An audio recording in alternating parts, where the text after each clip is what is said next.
بالله من الشيطان الرجيم. بسم الله الرحمن الرحيم.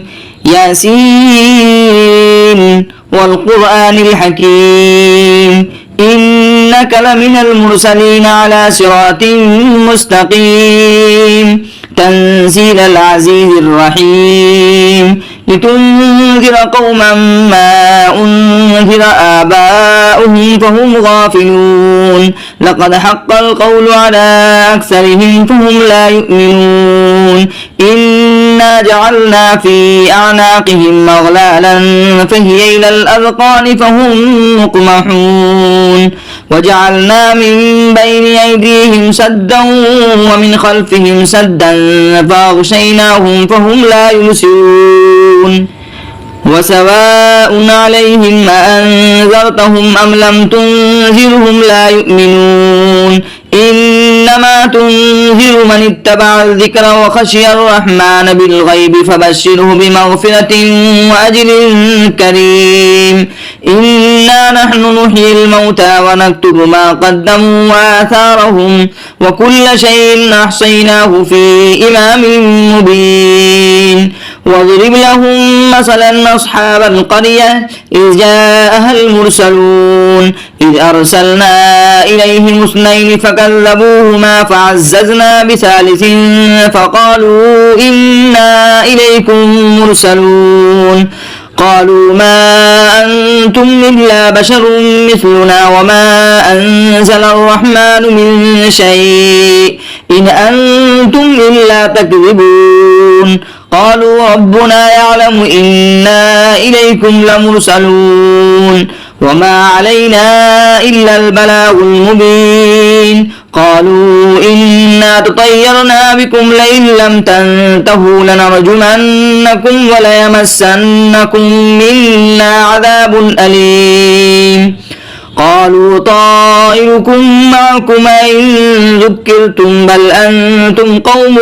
مسرفون. وجاء من أقصى المدينة رجل يسعى قال يا قوم اتبعوا المرسلين اتبعوا من لا يسألكم أجرا وهم مهتدون. وما لي لا أعبد الذي فطرني وإليه ترجعون. أتخذ من دونه آلهة إن يردني الرحمن بضر لا تغني عني شفاعتهم شيئا ولا ينقذون. إني إذا لفي ضلال مبين. إني آمنت بربكم فاسمعون. قيل ادخل الجنة قال يا ليت قومي يعلمون بما غفر لي ربي وجعلني من المكرمين. وما أنزلنا على قومه من بعده من جند من السماء وما كنا منزلين إن كانت إلا صيحة واحدة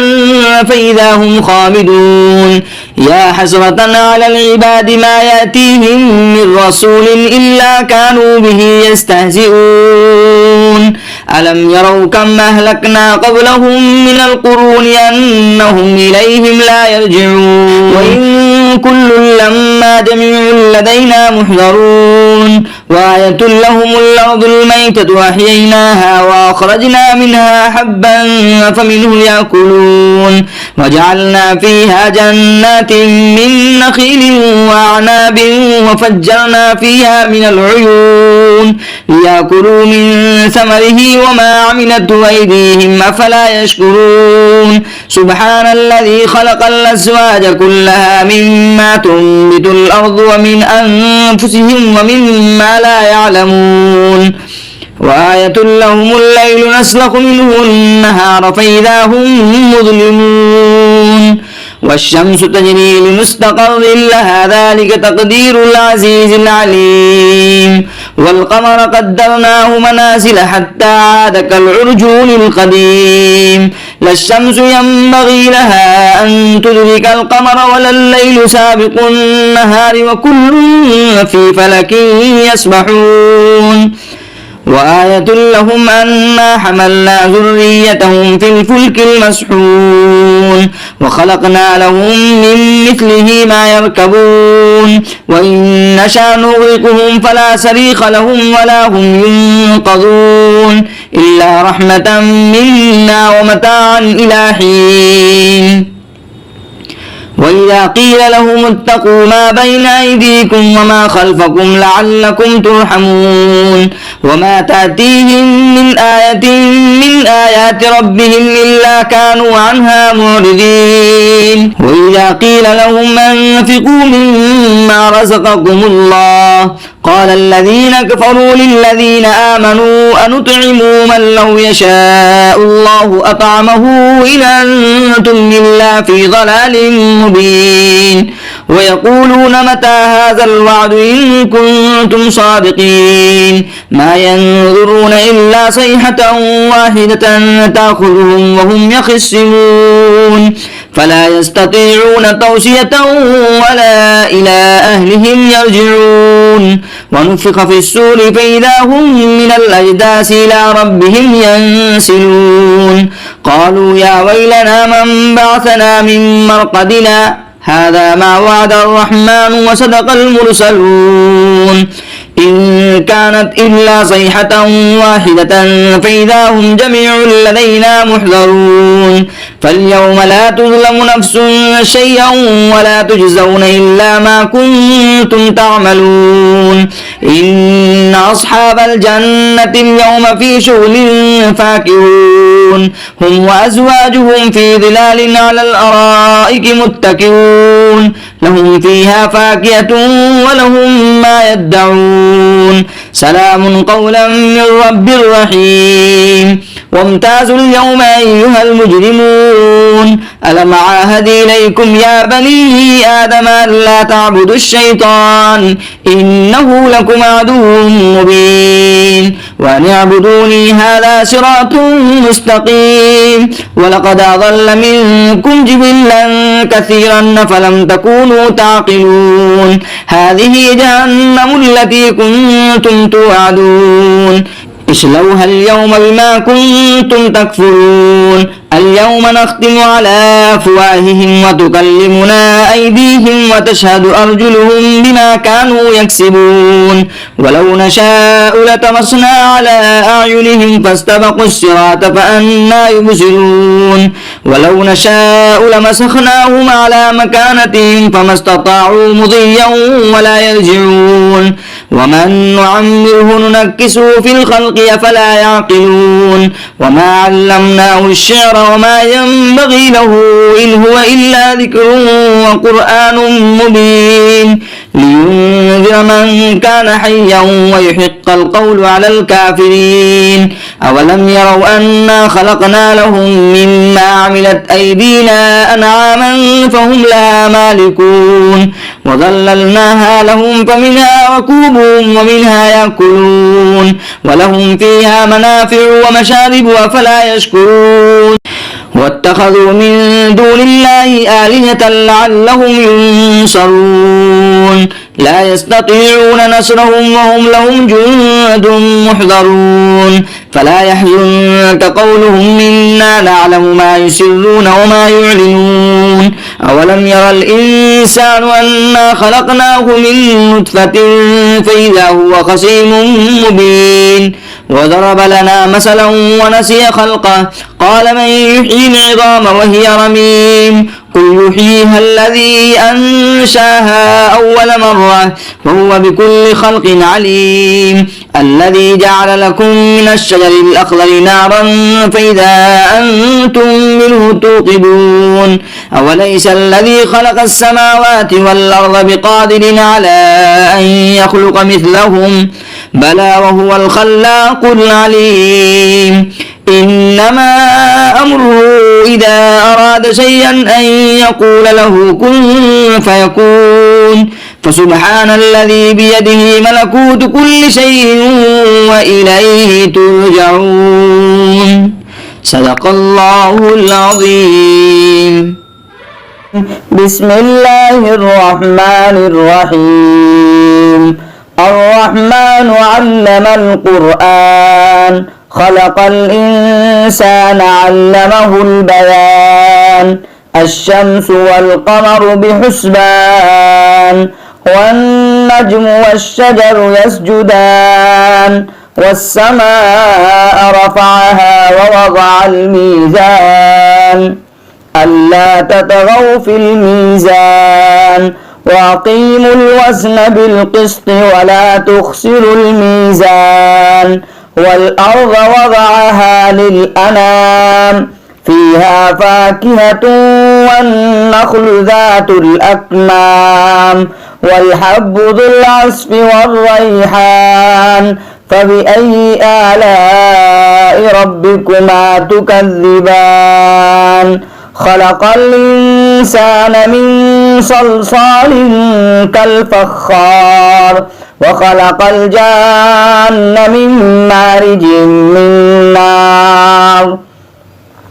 فبأي آلاء ربكما تكذبان رب المشرقين ورب المغربين فبأي آلاء ربكما تكذبان مرج البحرين يلتقيان بينهما برزخ لا يبغيان فبأي آلاء ربكما تكذبان يخرج منهما اللؤلؤ والمرجان فبأي آلاء ربكما تكذبان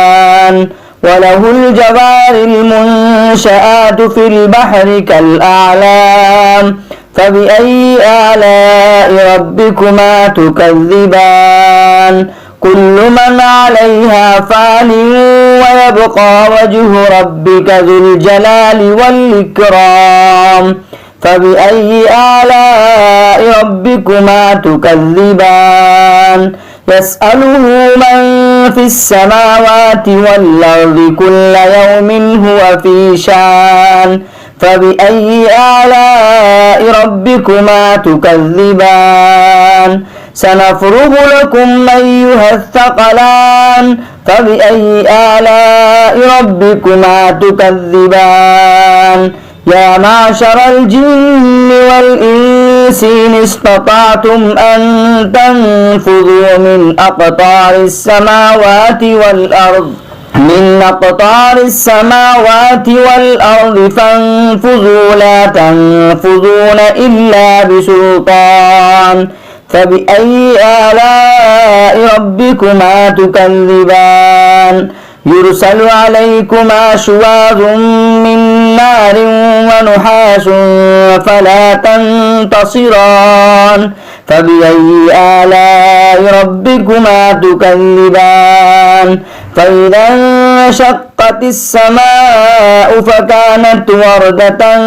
كالدهان فبأي آلاء ربكما تكذبان فيومئذ لا يسأل عن ذنبه إنس ولا جان فبأي آلاء ربكما تكذبان يعرف المجرمون بسيماهم فيؤخذ بالنواصي والأقدام فبأي آلاء ربكما تكذبان هذه جهنم التي يكذب بها المجرمون يطوفون بينها وبين حميم آن فبأي آلاء ربكما تكذبان ولمن خاف مقام ربه جنتان فبأي آلاء ربكما تكذبان ذواتا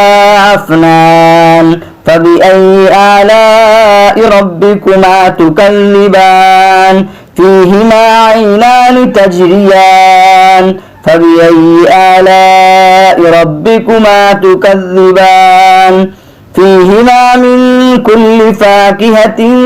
زوجان فبأي آلاء ربكما تكذبان متكئين على فرش بطائنها من استبرق وجنى الجنتين دان فبأي آلاء ربكما تكذبان فيهن قاصرات الطرف لم يطمسهن إنس قبلهم ولا جان فبأي آلاء ربكما تكذبان كأنهن الياقوت والمرجان فبأي آلاء ربكما تكذبان هل جزاء الإحسان إلا الإحسان فبأي آلاء ربكما تكذبان ومن دونهما جنتان فبأي آلاء ربكما تكذبان مدهامتان فبأي آلاء ربكما تكذبان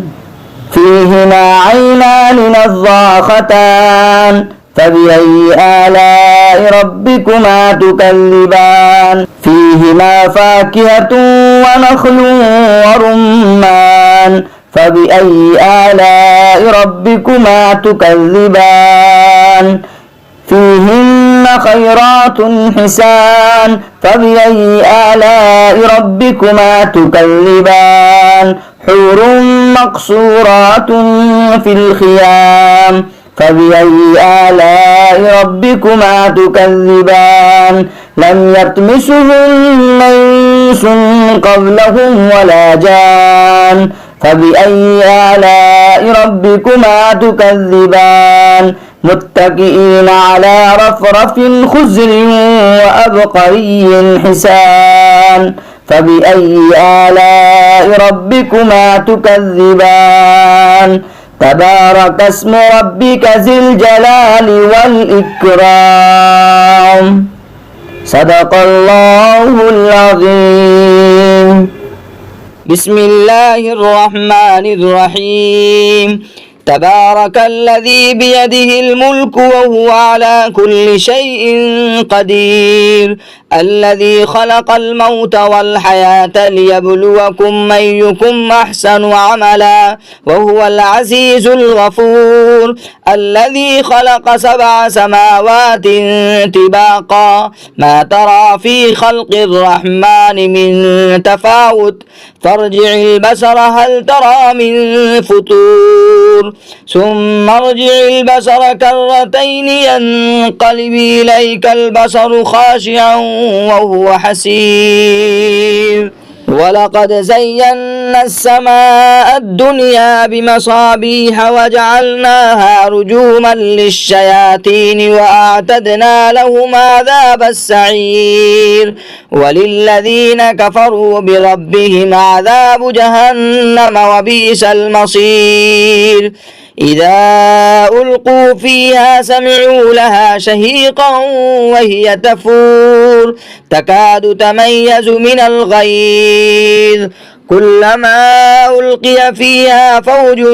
سألهم خزنتها ألم يأتكم نذير قالوا بلى قد جاءنا نذير فكذبنا وقلنا ما نزل الله من شيء إن أنتم إلا في ضلال كبير وقالوا لو كنا نسمع أو نعقل ما كنا في أصحاب السعير فاعترفوا بذنبهم فسحقا لأصحاب السعير إن الذين يخشون ربهم بالغيب لهم مغفرة وأجر كبير وأسروا قولكم أو اجهروا به إنه عليم بذات الصدور ألا يعلم من خلق وهو اللطيف الخبير هو الذي جعل لكم الأرض ذلولا فامشوا في مناكبها وكلوا من رزقه وإليه النشور أأمنتم من في السماء أن يخسف بكم الأرض فإذا هي تمور أم أمنتم من في السماء أن يرسل عليكم حاصبا فستعلمون كيف نذير ولقد كذب الذين من قبلهم فكيف كان نكير أولم يروا إلى الطير فوقهم صافات ويقبضن ما يمسكهن إلا الرحمن إنه بكل شيء بصير أمن هذا الذي هو جند لكم ينصركم من دون الرحمن إن الكافرون إلا في غرور أمن هذا الذي يرزقكم من أمسك رزقه بل لجوا في عتو ونفور أفمن يمشي مكبا على وجهه يهدى أمن يمشي سويا على صراط مستقيم قل هو الذي أنشأكم وجعل لكم السمع والأبصار والأفئدة قليلا ما تشكرون قل هو الذي ذراكم في الأرض وإليه تحشرون ويقولون متى هذا الوعد إن كنتم صادقين قل إنما العلم عند الله وإنما أنا نذير مبين فلما رأوه زلفة سيئت وجوه الذين كفروا وقيل هذا الذي كنتم به تدعون قل أرأيتم من أهلكني الله ومن معي أو رحمنا فمن يجير الكافرين من عذاب أليم قل هو الرحمن وآمنا به وعليه توكلنا فستعلمون من هو في ضلال مبين قل أرأيتم من أصبح ماؤكم غورا فمن يأتيكم بماء معين صدق الله العظيم. بسم الله الرحمن الرحيم. يا أيها المزمل قم الليل إلا قليلا نصفه وانقص منه قليلا أو زد عليه ورتل القرآن ترتيلا إنا سنلقي عليك قولا ثقيلا إن ناشئة الليل هي أشد وطئا وأقوم قيلا إن لك في النهار سبحا طويلا واذكر اسم ربك وتبتل إليه تبتيلا رب المشرق والمغرب لا إله إلا هو فاتخذه وكيلا واصبر على ما يقولون واهجرهم هجرا جميلا وذرني والمكذبين أولي النعمة ومهلهم قليلا إن لدينا أنكالا وجحيما وطعاما ذا غصة وعذابا أليما يوم ترجف الأرض والجبال وكانت الجبال كثيبا مهيلا إنا أرسلنا إليكم رسولا شاهدا عليكم كما أرسلنا إلى فرعون رسولا فعصى فرعون الرسول فأخذناه أخذا وبيلا فكيف تتقون إن كفرتم يوما يجعل الولدان شيبا السماء منفطر به كان وعده مفعولا إن هذه تذكرة فمن شاء اتخذ إلى ربه سبيلا إن ربك يعلم أنك تقوم أدنى من ثلثي الليل ونصفه وثلثه وطائفة من الذين معك والله يقدر الليل والنهار علم أن لن تحصوه فتاب عليكم فاقرؤوا ما تيسر من القرآن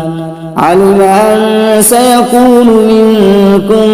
مرضى وآخرون يضربون في الأرض يبتغون من فضل الله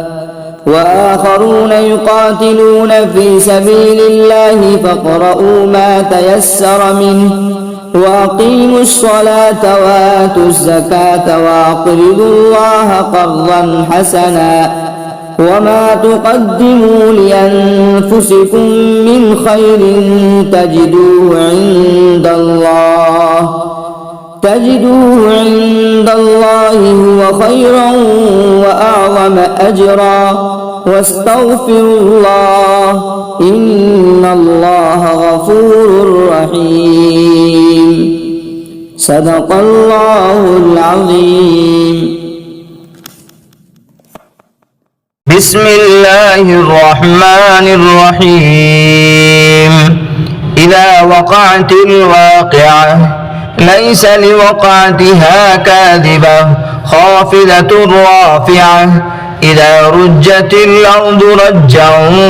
وبست الجبال بسا فكانت هباء منبثا وكنتم أزواجا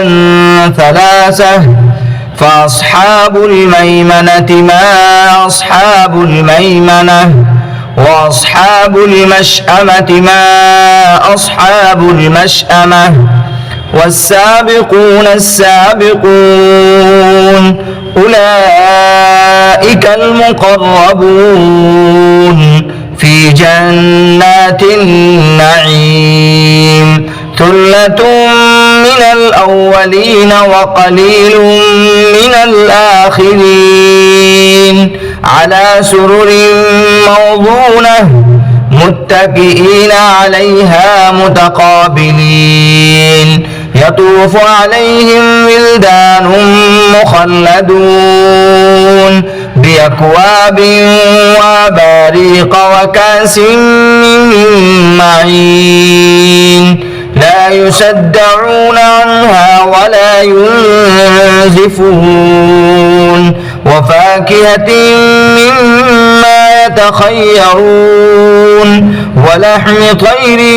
مما يشتهون وحور عين كأمثال اللؤلؤ المكنون جزاء بما كانوا يعملون لا يسمعون فيها لغوا ولا تأثيما إلا قيلا سلاما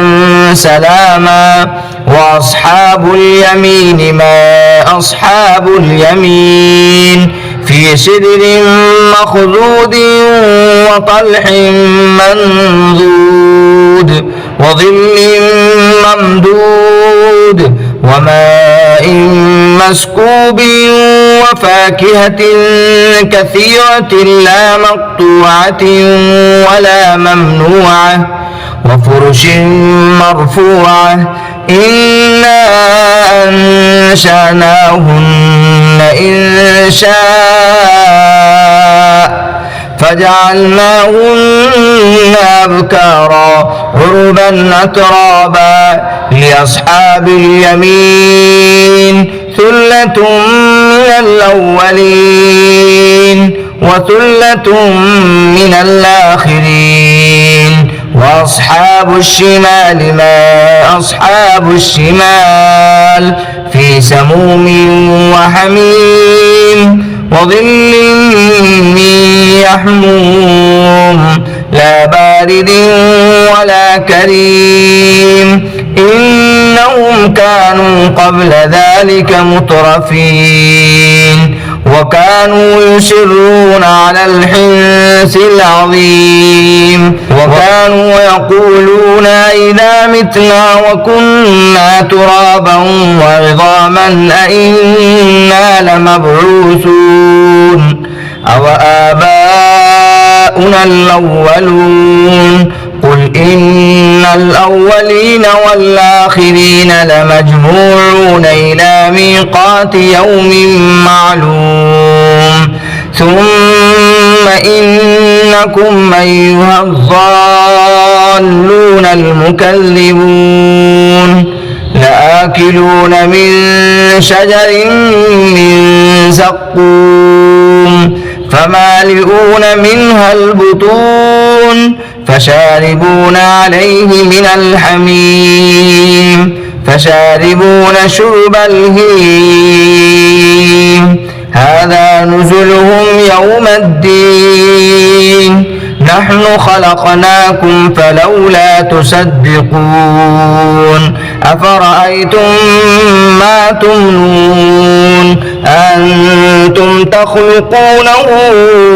أم نحن الخالقون نحن قدرنا بينكم الموت وما نحن بمسبوقين على أن نبدل أمثالكم وننشئكم فيما لا تعلمون ولقد علمتم النشأة الأولى فلولا تذكرون أفرأيتم ما تحرثون أنتم تزرعونه أم نحن الزارعون لو نشاء لجعلناه حطاما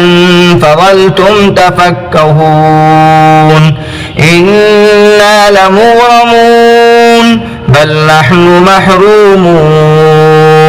أفرأيتم الماء الذي تشربون أنتم أنزلتموه من المزن أم نحن المنزلون لو نشاء جعلناه أجاجا فلولا تشكرون أفرأيتم النار التي تورون أأنتم أنشأتم شجرتها أم نحن المنشئون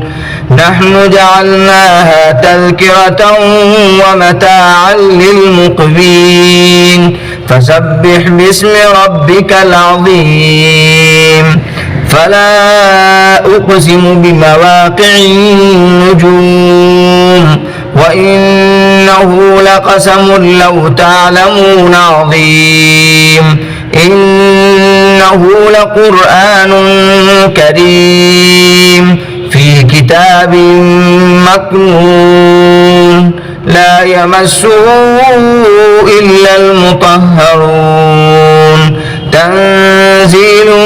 من رب العالمين أفبهذا الحديث أنتم مدهنون وتجعلون رزقكم أنكم تكذبون فلولا إذا بلغت الحلقوم وأنتم حينئذ تنظرون ونحن أقرب إليه منكم ولكن لا تبصرون فلولا إن كنتم غير مدينين ترجعونها إن كنتم صادقين فأما إن كان من المقربين فروح وريحان وجنة نعيم وأما إن كان من أصحاب اليمين فسلام لك من أصحاب اليمين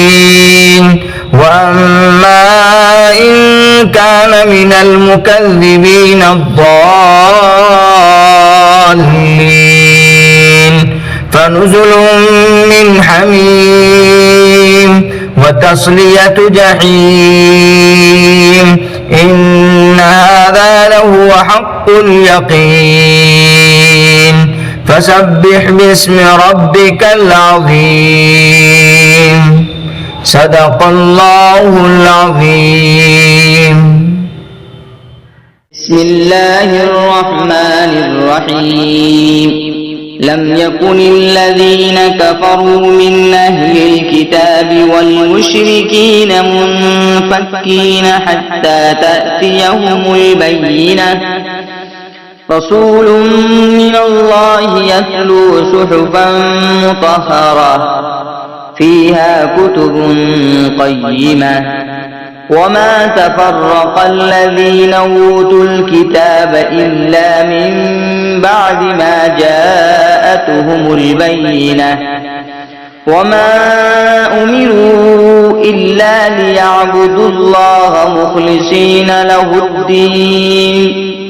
حنفاء ويقيموا الصلاة ويؤتوا الزكاة وذلك دين القيمة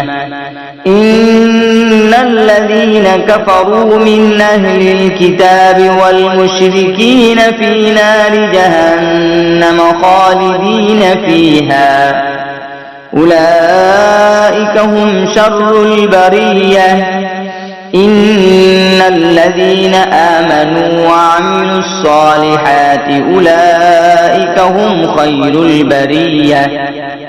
جزاؤهم عند ربهم جنات عدن تجري من تحتها الأنهار خالدين فيها أبدا رضي الله عنهم ورضوا عنه ذلك لمن خشي ربه بسم الله الرحمن الرحيم إذا زلزلت الأرض زلزالها وأخرجت الأرض أثقالها وقال الإنسان ما لها يومئذ تحدث أخبارها بأن ربك أوحى لها يومئذ يصدر الناس أشتاتا ليروا أعمالهم فمن يعمل مثقال ذرة خيرا يره ومن يعمل مثقال ذرة شرا يره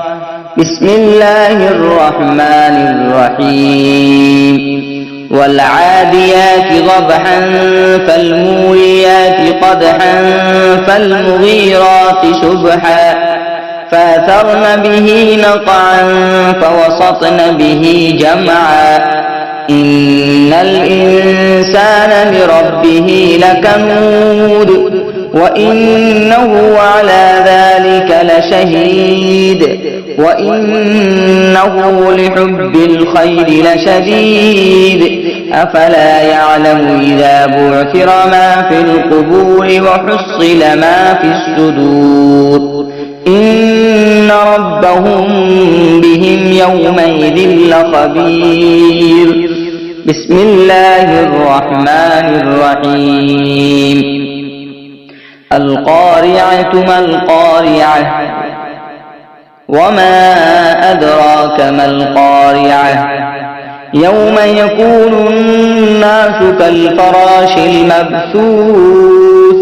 وتكون الجبال كالعهن المنفوش